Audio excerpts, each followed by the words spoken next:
Welcome, everybody. This is the Masterclass.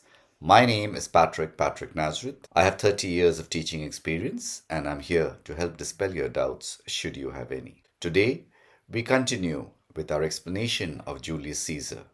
We will be specifically looking at Act 2, Scene 1. The importance of this particular scene: Brutus, a tragic hero, a very good man who is seen struggling with the difficult choice, his country or his friend. The conspiracy is finalized. They have decided what to do and how to do it in this particular scene. Who assumes leadership? Brutus assumes the leadership. He has decided that Caesar must be removed for the good of Rome. While planning this, he makes two fatal mistakes. He refuses to kill Mark Antony because he believes that Mark Antony will be harmless. The second mistake, he does not want them to swear an oath. Their cause must be seen as just, and therefore he wants the murder to not appear brutal. We look at Portia's role, how important the wife is to Brutus. We are shown how loving she is and how she considers herself equal. Even he sees her as his equal, which simply makes him much more relatable and sympathetic. A brief summary of this particular scene then. The location is Brutus's garden in Rome.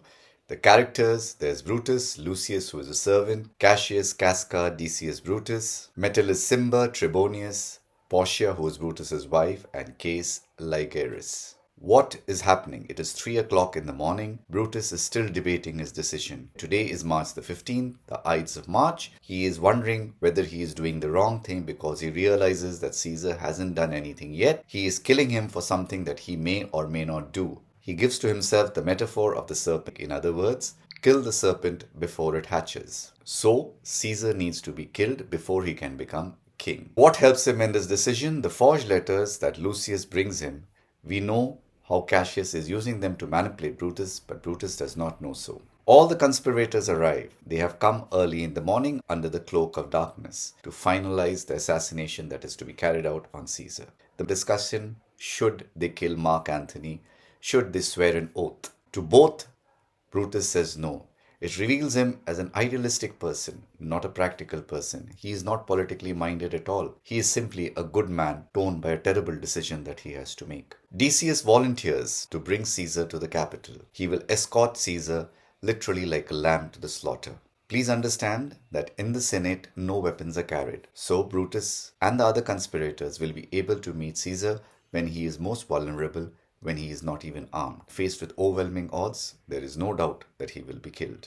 After the conspirators leave, Portia, Brutus's wife, realizes something is wrong, and she forces him to tell her what exactly is the problem. To show how much she can be trusted, she even hurts herself. She even takes a dagger and stabs herself in the thigh, showing him how much pain and suffering she can bear. She begs him not to treat her just like somebody whom he sleeps with, but to treat her as an equal. Brutus is moved by her love, by her pleas, and he tells her everything. Around this time, Caius Ligeris comes in. He simply joins the plot without even knowing what the plot is about. Why? Because of his total loyalty to Brutus. Contrast this to the loyalty or the disloyalty that Brutus is going to show towards Caesar. Brutus's soliloquy. He is alone in his garden and he is trying to convince himself how and why he must go about assassinating Caesar. So his problem always comes down to one thing. He has no personal enmity towards him. He does not want a king to rule over Rome. He is worried you give Caesar a crown and he will become a tyrant. Therefore, before anything can happen,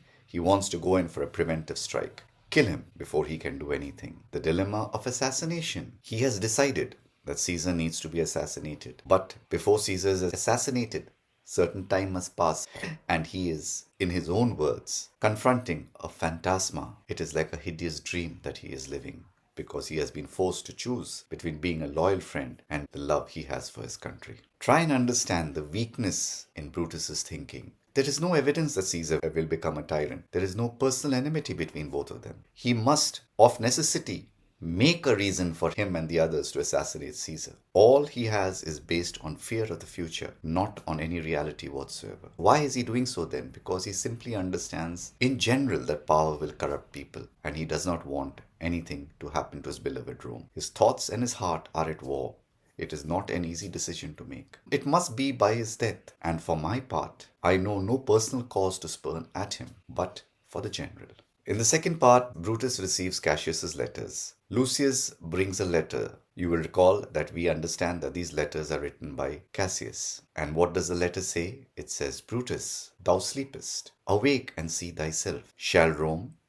And it goes on to write badly about what is happening at that time, simply telling him, do something for Rome. It also mentions his ancestor who was part of the group that removed Rome's last king. And what does he say? O Rome, I make thee promise, if the redress will follow, thou receivest thy full petition at the hand of Brutus. In other words, whatever needs to be done for Rome, I shall do. Brutus is totally convinced. He thinks the Romans themselves want him to defend the idea, the honor of Rome. Brutus calls his servant Lucius back and he asks him, what date is it tomorrow? He is informed that it is the Ides of March, the 15th of March. And he asks him to bring a light. Why is that important? It tells us that Brutus is not planning to sleep. He is planning to work throughout the night, finalizing his conspiracy. While he is preparing to work, Lucius is playing music for him and he falls asleep while doing so because it is late at night. Brutus envies him his innocence. He has no guilty feelings inside him. He can sleep soundly. Part 4, approach of the conspirators. Lucius tells him that somebody is knocking at the gate and Brutus realizes that the conspirators have come. Part 5, the conspirators arrive. Cassius, Casca, Decius Brutus, Cinna, Metellus Cimber, and Trebonius. Their faces are hidden behind their cloaks. Brutus greets everyone, shakes everyone by the hand. What does Brutus feel when he notices the conspirators are hiding their faces? He realizes they feel shame. They realize that what they're planning to do is dangerous and wrong. They cannot openly show what they're planning.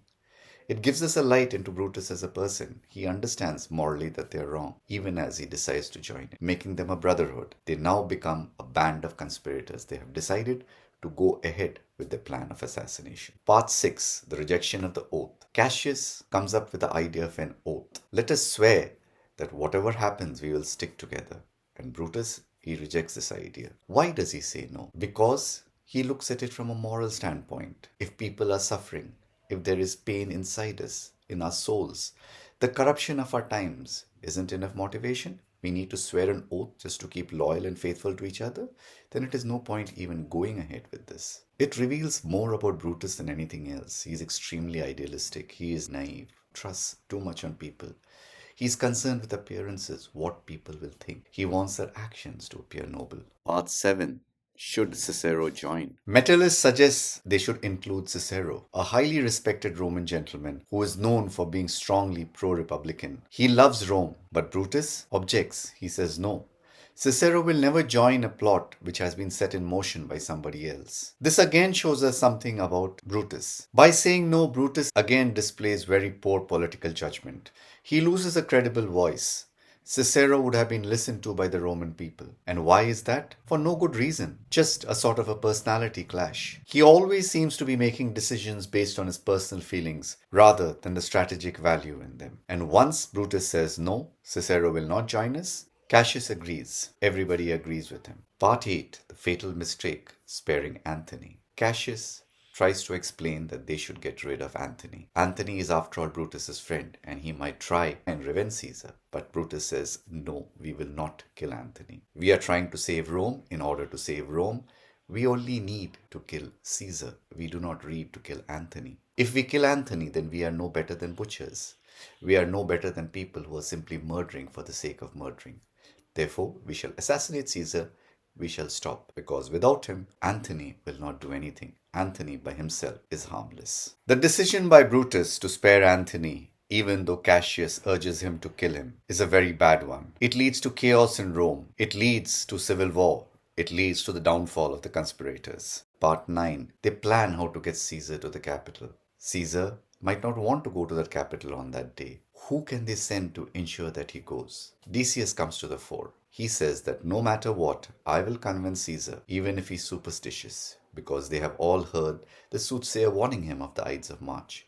No matter what his explanations, no matter whether he wants to come or not, I will ensure that I will make him come to the capital, where we'll carry out our assassination. What is his plan? 2 methods he's going to use. He will appeal to Caesar's love of stories, just like clever hunters trap animals. He will use psychology. Secondly, he will flatter Caesar, dishonest flattery, disguising it as honesty. Decius understands Caesar's faithful flaw. He is prone to flattery, but he thinks he is not. Decius understands how to exploit this. The conspirators have left, and Portia comes to the fore. She demands the truth, saying that she is an equal. She is the daughter of a respected senator. She is the wife of a respected man. Everyone is bound together by the love of Rome. In order to prove herself, she even stabs herself in the thigh, showing how much pain and suffering she can endure. An extremely brave and determined person who is desperate to be taken seriously. When Brutus hears her pleas, sees what she has done, he is deeply moved and tells her what he is going to do. Understanding that she is his wife, she is his equal, she deserves to know. Now, I have left you some key passages and quotations from this particular scene. Please pause the video, take a look at it, understand them. I have given the line, I have explained them, and have given a simple meaning also so that you would have no problems following them. Who are the characters in this? Brutus, a respected Roman senator. He is torn between loyalty to Caesar, who is his friend, and duty to Rome. Spends most of the night alone wrestling with himself before finally deciding to assassinate Caesar. But he spares Mark Antony. He decides not to swear an oath. He is noble, idealistic, politically naive. The young servant boy of Brutus, a loyal, obedient, he brings Brutus the forged letter and a candle so that he can work through the night. Cassius, the mastermind behind the conspiracy, he arrives with the others around 3 o'clock in the morning. He has been manipulating Brutus. He is much more politically shrewd than Brutus, but not as respected. Casca, who was one of the conspirators, he is nervous and a superstitious person. Decius Brutus, another conspirator who volunteers to fetch Caesar and ensure he comes to the capital. He is confident he can manipulate Caesar through flattery, telling him what he would like to hear. Cinna, another conspirator, who was responsible for placing the forged letters where Brutus could find them. Metellus Cimber, another conspirator. Trebonius, again another conspirator. He is asked to remove Mark Antony under some pretext so that Caesar is left alone. Portia, Brutus's wife and the daughter of Cato, a Roman senator who was highly respected for his love of Rome. She is intelligent, brave, deeply concerned about her husband, wounds herself in the thigh to prove she can endure pain and keep secrets. Caius Ligarius, a Roman who was recently sick. He has just risen from his sickbed. He has lost a lot of weight, but he agrees to join the conspiracy without even knowing the details, just because he is loyal to and trusts in Brutus. What are the literary devices used here? The most important, soliloquy. The scene opens with Brutus telling us about what he is undergoing, what his inner thoughts are. Metaphor, for example, and since the quarrel will bear no color for the thing he is, fashion it does. He uses color as a metaphor for justification. He has no reason to assassinate Caesar, so he manufactures a reason. He imagines what Caesar can become. Personification. Between the acting of a dreadful thing and the first motion, all the interim is like a phantasma or a hideous dream. Time, action are given human qualities. The waiting period becomes a nightmare. Imagery. The serpent in imagery. It is the bright day that brings forth the adder, and that craves weary walking. An adder is a poisonous snake. It suggests to us that power will make Caesar dangerous. Light and darkness. The scene is set at night, symbolizing the dark deed that is being planned. Dramatic irony. We, the audience, know that Caesar is being killed, but he doesn't. When the conspirators discuss how they're going to fetch Caesar, we know clearly that he is walking into a trap. Simile. Let's carve him as a dish fit for the gods, not hew him as a carcass fit for hounds. Brutus compares the murder to careful preparation of food versus brutal butchering. It is a surgical strike that they want to make. Do not murder whole scale. What are the themes that predominate in this particular scene? Conscience versus action. Brutus struggles between what his heart tells him and what his head tells him. Public good versus personal loyalty. To whom do you owe loyalty? Rome or to Caesar?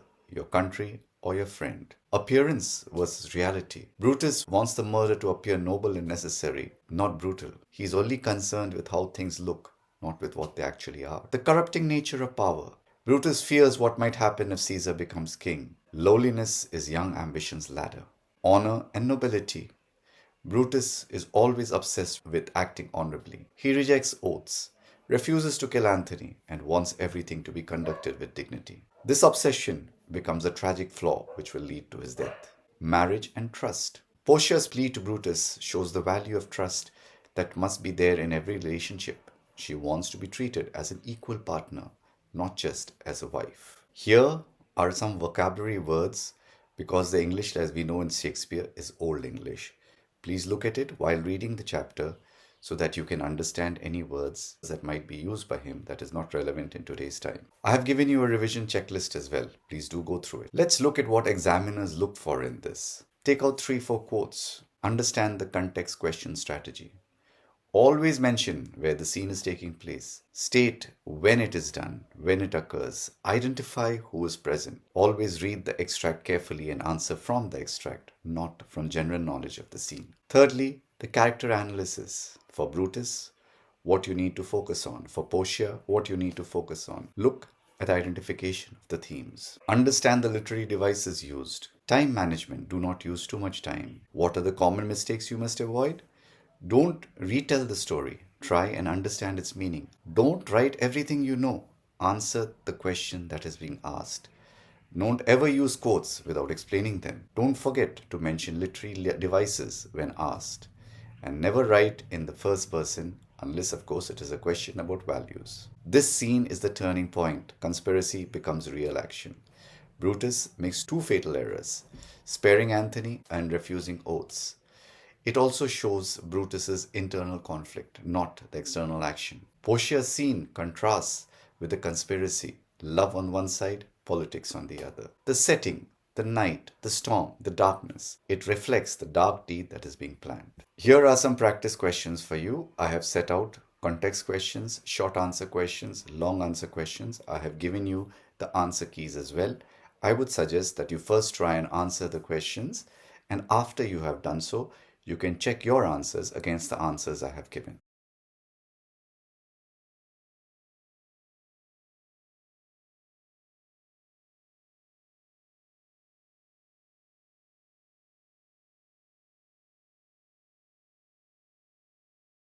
That's the lesson there for you then.